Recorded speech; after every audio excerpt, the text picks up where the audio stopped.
Legume, gusto ko ng tanong diretsyahan, no?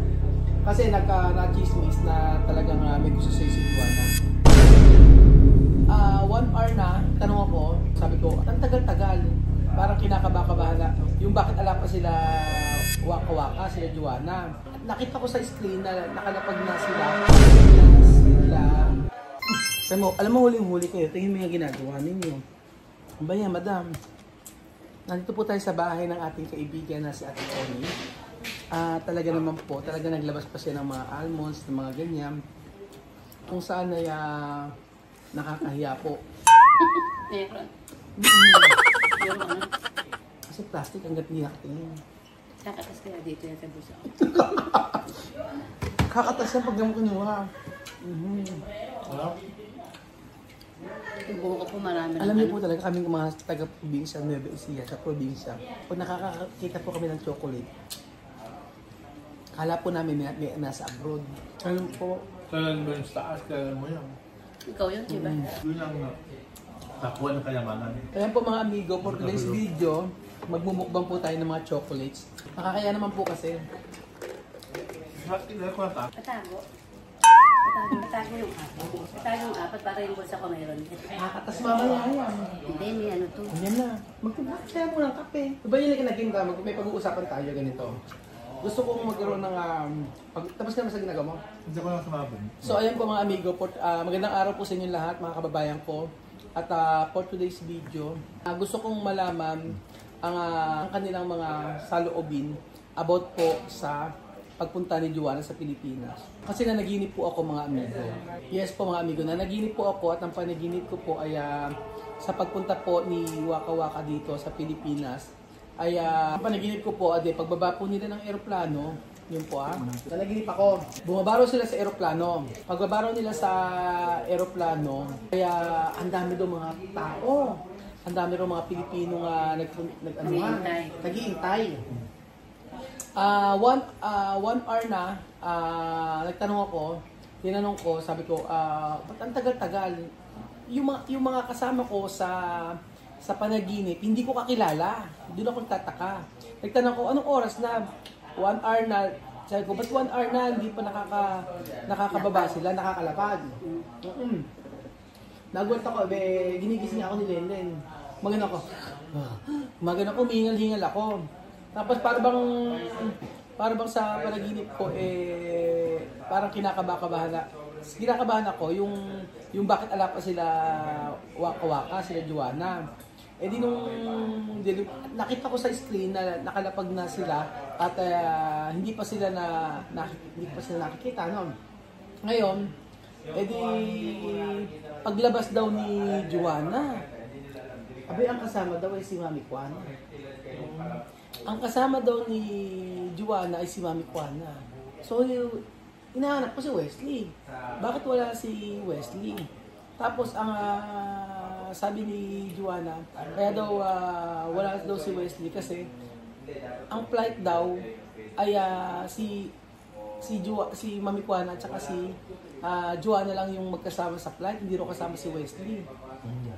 O yun lang, yun yung panaginip ko. Tapos biglang ginising ako ni Lenlen. Sabi na ginaganyan-ganyan. Parang may nagpahiwatig. Oo, parang may nagpahiwatig. Kasi actually sa amin, meron ibig sabihin yung bawat panaginip. So, ano na tayo sa wedding? Hindi nga ako. Hindi, ganito. Naikwento ko lang naman yung panaginip ko mga amigo. Yung paglapag nila sa aeroplano, si Mami Juana ang kasama ni Juana. Ayan, pagising mo para kang nag-alala. Oo, nagising ko para ako nag-alala na bakit hindi kasama si Wesley. O, yun yung sa panaginip ko mga amigo. Yun. So, meron akong tanong sa inyo. Ang tanong ko sa inyo, if ever na si Juana lang makarating dito, kaya si Wesley, anong gagawin niyo? Hindi wala. Ano gagawin? Tuloy pa rin. Di paranas mo rin kay Juana kung ano yung pwede mong iparanas sa atin. Parang kinamit ko na ginabi. Ay, mami, siguro kung di ka nakasama, may okay, pagkakataon pa naman para bumalik. Dito, para bumalik. Oo. Kung merong pagkakataon, gano'n. Pero sa tingin nyo, ikaw, Belgium, sa tagal mo na nakasama kay si... Ano tingin mo ang magiging initial reaction niya pagkita niya ng Pilipinas? Siyempre, Kasi wala siya idea dito. Siguro sasabihin niya, Pilipinas, ganyan. Kasi hindi naman siya nanonood ng mga vlog natin, wala siya alam sa Pilipinas. Kaya, Siguro, ma-culture shock muna siya kasi hindi niya akalain ganito yung lugar. Iba kasi yung lugar nila. Tapos dito sa Pilipinas, dito maraming tao. Sa kanila, alas 7 ng gabi, wala nang katao-tao. Dito, lagi siya may nakita ng tao sa Manila na yung tao parang hindi natutulog. Yun parang culture shock ba yun? Ikaw, may tanong ko sa'yo, madam. Bilang kaibigan mo ako, paano mo, kasi di ba yung isa dati hindi kayo close eh, no? Hindi sila close ng dati eh, pero eto, dapat siguro, kaibigan mo ko, lagi natin makakasama yan, paano ang gagawin mo para maging close kayo? Siyempre, pakikisama, siyempre. Una, pakikisama. Paano? Siyempre, kung kasama mo siya, makikilala mo ko sa kanya, ganyan na ganyan. Kung ano ginagawa lang din natin, ganun lang din. Kasi yung una kasi, talagang, ewan ko ba, may galit yata sa mundo yun. Hindi siya namamansin. Buenos dias, ganun lang. Tapos sa talikod na. Hindi ka niya pin? Siguro, kung pilya ko, di sana pinansin niya ako. Si Hindi, namamansin naman. Si Kuya Bed yung pin? Si Machame, Pero Huwag ka siguro magbalik. kung si Joanna ganun talaga yung magkakasundo kami para akong Piling ko kasi, parang berot din. oo, piling ko magkakasundo kayo, tabi ko kumuha, sa kuko pa lang, magkakasundo na kayo. Kasi mahilig siya sa mga ganyan. Kasi magpapaano ako sa kanya. At saka mahilig siya yung sa may ginon, yung ganon-ganon. Pero, Tapos magpa-braid ka ng buhok, mga Ako ganon. kasi mahilig din sa pilik mata, pero ayoko ng kilay. Ayaw ng kilay. Ayaw. Kaya, oo. Pilik mata lang sa asa ko kung ganon. Ikaw Kuya Belgium, Eh. tingin mo pagdating ni Waka Waka dito ay hindi ka na matatakot. ba't ang bata ko? Nasa bansa ako. Hindi, Ay, ibig sabihin, hindi ka dito. na matatakot sa before. Dati ayaw marinig yung isa. Ayaw makita yung isa. Hindi kasi kilala ko si Waka. Hindi, sa pararas natin sa kanya yung mga paggasawan natin. Oo. Hindi yung mga yung pag alam video. Siyempre, wala mo ng video, hindi naman lagi naka-video tayo. Paano kayo magkakasundo kung hindi kayo magkakasama muna yung talagang medyo matagal-tagal lang konti, gano'n. Hindi naman pag puro sa video, natural sasabihin kasi video lang yan. Parang okay na okay kayo. Kung wala ng video, talikuran na naman. Hindi kasi maganda ganun eh. No? Oo. Very wrong. Kasi mas maganda yung kagaya namin, walang video or may video. Ganun pa rin. Oo. Kagaya ni kay Belgium, tingnan mo. Minsan talaga tulalayan, no? Madalas tulalayan. Alam kasi ako ng Ano ba lagi mong iniisip? Kawarsa kasi ako. Anong warsyak? Kung nagtrabaho Warak. sa Afghanistan. Kaya pala Hindi naman. wasak. Nagtrabaho ko sa Afghanistan, kaya ganyan medyo nagpapon. Mga bomba nang sumasabog, medyo nagkaroon ako ng ganitong. Nung sumasabog, ano ka? Oo, nakita Ba't ko di ka sumasabog. nasabugan? Takot ako. Kaya Nasabugan na siya. Kaya pag hinahawakan niya ako, medyo nagpapla. Talsik lang. Natutrauma ako pag hinahawakan. Natalsikan. Pag hinahawakan niya ako, natutrauma ako. Yung Gano'n. parang papatayin ako, parang gano'n.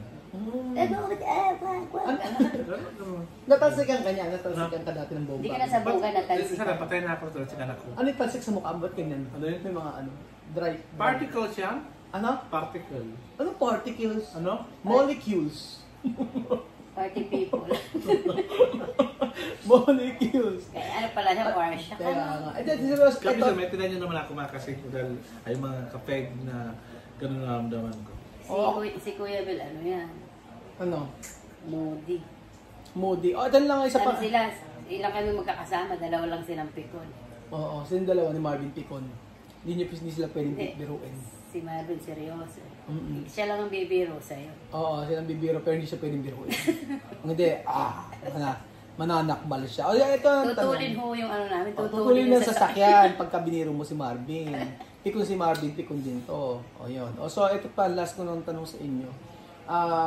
Dedium, gusto ko ng tanong diretsahan, no?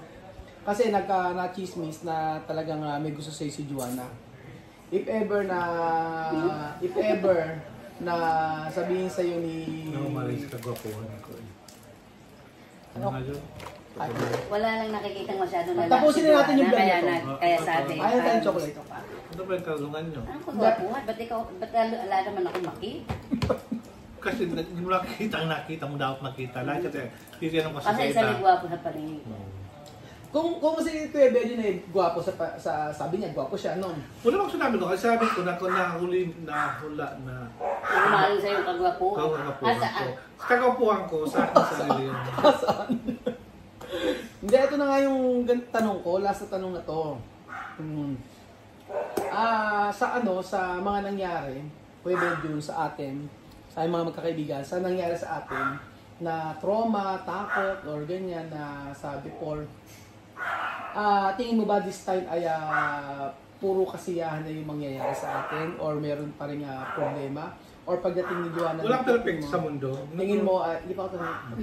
Ang tingin mo ay sa pagpunta ni Joanna dito ay magiging okay na. At talagang happy lang. Sa akin, parang happy-happy. Pero minsan, meron din Hindi kami nakabidyo, no? Sa akin, happy-happy. Minsan, meron din problema. Kasi Hindi mawawala. Hindi mawawala Ano yun. tingin mo magiging problema? Siguro yung pagiging, minsan siguro... Pagiging katulog. Hindi, yung para kay Joanna, siguro minsan sa selos, hindi sa selos sa relasyon. Selos minsan siguro, halimbawa, di mo siya nadala sa ibang lugar, gano'n, mayroon, gano'n, parang may gano'n na, pero pag mo ko Joanna, minsan di ka madala ngayon, di ka araw-araw lagi kasama. Yun siguro. Yun lang. Kailangan magkaroon ng boundaries. Boundaries, yun. Hindi, mukhang maintindihin naman siya. Yun, dapat. Alam niya na, pag Sunday, family ako, Joanna, pag Sunday, family day, nagsimba kami, kung sumusama ka, tapos nasa labas kayo pag linggo, at kaya yung pamilya ko, nag-abanding kami ng pamilya ko. Yun, ganun. Pero kasi si Wesley, parang family na natin. So meaning, kahit Sunday, makakasama natin sa church siya. At makakasama na rin natin sa bangko. Siyempre, makakasama ako. Ganon. So, yun ang sabi ni kay Belgian, or possible na culture shock, pwede rin, ano? Pero ito yung camera, doon kayo nakatitig, no? Hindi mawawala. Yung kasi first time din niya. Tapos Pero madali naman makapag-adjust yun. Tapos siguro pag may nagustuhan siyang lalaki, isa rin yung dahilan siguro magiging problema mo dapat. Kung may manligaw kay Joanna, dapat alam niya dapat ang sitwasyon ni Joanna. Si Joanna, ano tawag doon? Siyempre, magugustuhan mo yun. Kikilalanin mo muna yung Ayun na. magugustuhan mo bago yung lahat, di ba? Dadaan muna sa'yo. Kasi gusto ni... Kung gusto may manligaw sa Dadaan kanya. sa akin? Oo, kasi kung Nakausapin lang. Posibilidad mo si Joanna, di ba? Kung sakali lang Oo. naman. Siyempre, hindi ako basta lang, siyempre hindi mo dapat disposable na lalaki na piling ko yun, basta disposable. Dapat yung tao Hindi mo naman din siya. Malay mo naman walang magustuhan. Kasi Oo. hindi naman siya ganong katagal mag-i-stay, di ba? Ano ba ibig sabihin disposable sa'yo? Di ba Yung lalaking mga Isang disposable, pinatatapon. Yun. Pagkayari yung gamitin, itatapon. yun, parang ganun, siyempre. Yung titikman lang, ganun. Okay. So, ibig sabihin, disposable ka ba? Ano yun? Ikaw? Kailan ako na-dispose? Ako ang nag-dispose. Oo. Tapang, di ba? Guwapo! Bangurot niya! Tapos alam mo naman siguro ako ang umalis talaga. Sa talaga, di man sa kayabangan ako nagmalis yung sa Nepal, ako umalis, di ba? Ako nag-back out. Diba? Ganon. Diba? So, Guwapo, tatang guwapo, no? Pag-ayaw. pag ayaw ko talaga, pag ganun talaga. Kasi ako, di ko na, pag sinuka ko na, hindi ko na nakainin pag sinuka mo na. Ano ka? Oh, di ba ginawa mo dati yun? Di ba, ganun? Nung hindi ko nakain sa ibang medyo nung hindi matigas, tapos kinain mo. Wala ko pinagsabi mo kain na ba? Lola. Lord! Sabi, pwede matigas yung karne. Hindi ko, ay hindi naman, sakto lang. Kaya naghahanap ako naghahanap ko ngayon ng yung atis paano, yung tao na mapagkatiwalaan mo, na pwede kang mapagkatiwalaan ng tao, yun ang hinahanap ko ngayon. I'm searching. Ay, bunga. Joke lang. Merong searching na kung nagagana. Search for the star. Hindi, ito seryoso na ako. Seryoso. Last na tanong na. As na to. Last na to, nadadami ka ng yung kwentuhan na to, nadadami ka ng kain. Hindi ko, nakasambungan lahat sa mukha. My hair. Sarap. Labang kape. Ito yan. Siguro na lang pagdating ni Joanna dito, dapat suportahan natin siya. Oo naman. Suportahan natin siya kasi hindi madali yung pag-stay niya dito, lalo-lalo na si Wesley. Marami siyang makikita. Hindi, mainam naman din yung panibagong tingnan natin. Marami kasi makikita si Wesley dito na kakaiba na kumpara doon sa bansa nila. Akala niya party-party lang lagi, akala niya ganun lang. Marunong ka magbasa si Joanna? Joanna, marunong magbasa. Oo naman, marunong magbasa. Pero nababago kasi yung ugali ng tao habang pagka talagang hindi mo na alalayan. Ba't yung kakilala ko hindi nagbago? Joanna! Lalo sumama. Kasi nagpaparinig ka. Yung Kilala mo yata yung taga Silang Cavite. May-ari ng furniture shop. Charot. order pa naman ng hamba. Charot. Sa project. Ano po ulo kayo? Pa-order akong hamba, mga chef. So, ayun po mga amigo, At least nakatulog kayo. excited po ako na pumunta po si Joanna sa Pilipinas. Actually, malapit na po. Isang isang dekada na lang. Di mabilis na makakarating na po sa Pilipinas siya si Joanna. Basta, antayin niyo na lang po at hindi namin pwedeng i-announce pero syempre, pagdating ng panahon, malalaman nyo, nasa airport na lang siya. So, ayun po mga amigo, ang nais lamang po namin support pa rin po kayo sa ating vlog kahit sino po yung makita natin at try naman natin iba. At try natin yung mga tao na deserving din naman. Yung po mga amigo, kahit na ibang lahi, Pilipino, tumutulong naman tayo. Pero pinaka bottom line dyan ay yung makakatulong tayo sa kapwa natin. At malay nyo, in the future, si Wesley pala ang kauna-unahan tinulungan natin Aprikano na makakatapos ng pag-aaral. So yun po mga amigo, thank you so much po at God bless. Saan yung mga ganyan? May plastic na ng yelo? Plastic na ng yelo? Buhos mo nga. Hindi naman siguro kakatas, naka-aircon naman tayo. Okay na ba sa amin? Ano kami ginawa? Lusol. Ano ba yung kinandin? Umaagos. Umaagos yung chocolate. Ay, may camera pa pala, Belgium.